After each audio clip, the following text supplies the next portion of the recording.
오늘 우리 함께 나누고자 하는 말씀은 마가복음 1장 4절에서 8절 말씀입니다. 우리 함께 봉독하겠습니다.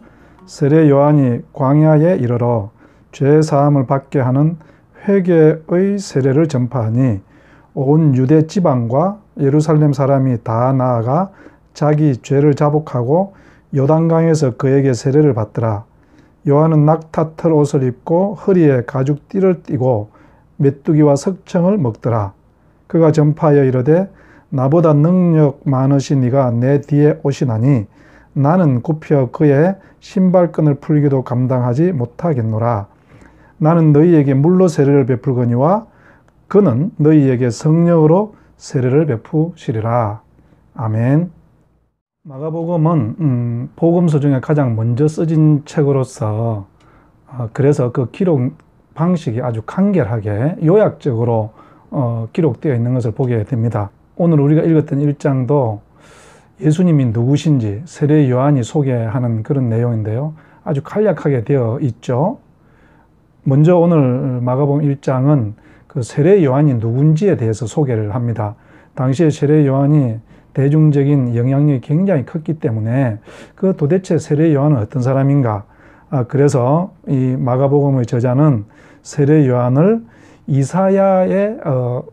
이사야가 예언했던 그 선지자, 그래서 이 광야에서 외치는 자의 소리, 그래서 주의 길을 예비하는 자, 이렇게 세례 요한을 소개합니다. 세례 요한 자신은 어떻게 자기를 소개하고 있습니까? 자기는 물로 세례를 주는 자라는 거예요. 이것은 예수님에 비교해서 예수님은 성령으로 세례를 주시지만 나는 물로 세례를 준다. 이렇게 오늘 마가복음 1장 1절에서 8절에는 세례 요한을 두 가지로 소개하고 있습니다. 첫 번째로는 이사야 선지자가 예언했던 주의 길을 예비하는 자, 길 닦는 자라는 거죠. 두 번째로는 물로 세례를 베푸는 자, 이렇게 세례 요한이 소개되어 있습니다. 세례 요한을 이렇게 소개하는 마가복음 1장 앞부분은 사실은 예수님을 소개하기 위한 것이죠. 그러니까 세례 요한, 사람 중에 가장 크다고 하는 세례 요한이 어떤 사람인가 하면 예수님의 길 닦는 사람이라는 거예요. 예수님이 왕이니 예수님이 가는 길에 길 닦는 사람이더라는 거예요. 그러니까 예수님과 세례 요한이 그렇게 사람들에게 큰 영향을 미치고 있고 위대한 사람으로 평가되고 있지만 예수님에 비하면 이 왕과 길 닦는 사람에 불과하다는 것이죠. 그리고 정작 자기 자신의 고백으로는 뭡니까?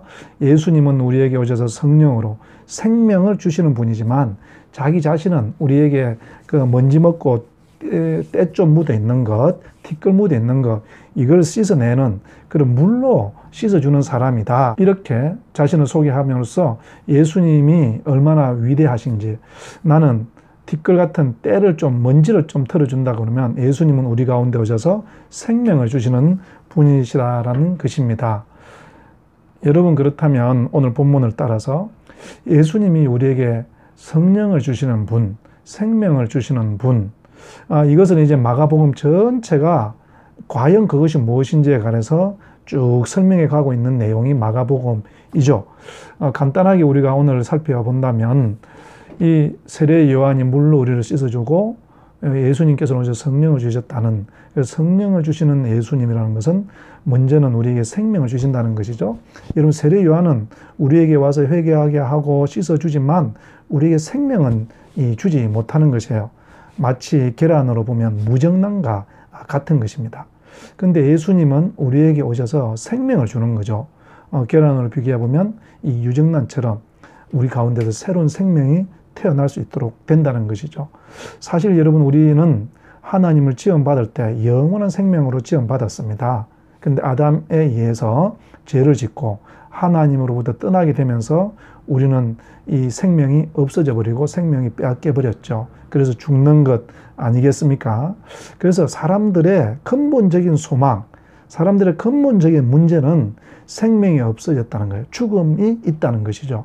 그런데 예수님께서 성령으로 세례를 주신다는 것은요, 그분께서 우리에게 오셔서 사람들의 영원한 강구, 사람들의 영원한 어떤 그 문제인 생명을 주실 수 있는 분이라는 것입니다.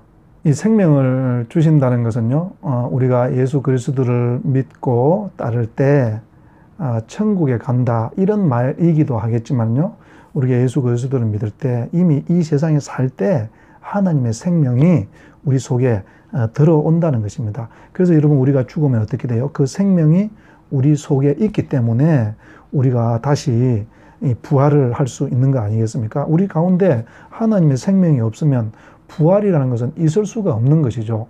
사람은 죽으면 죽음이기 때문에 다시 부활할 수 없습니다.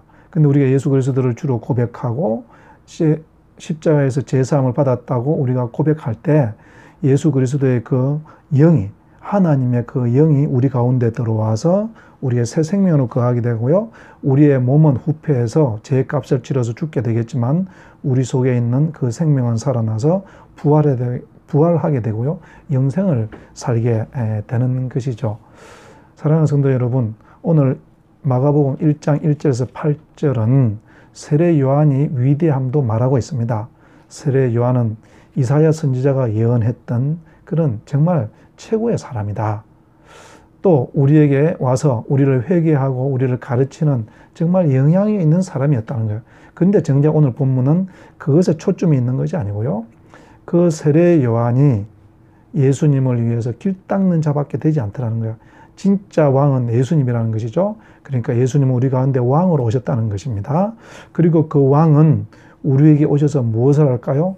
이 제국의 왕들 같이 우리를 억압하고 전쟁으로 우리를 죽이는 것이 아니라요, 성령을 주러 오셨다는 거예요. 생명을 주러 오신 왕이라는 것입니다.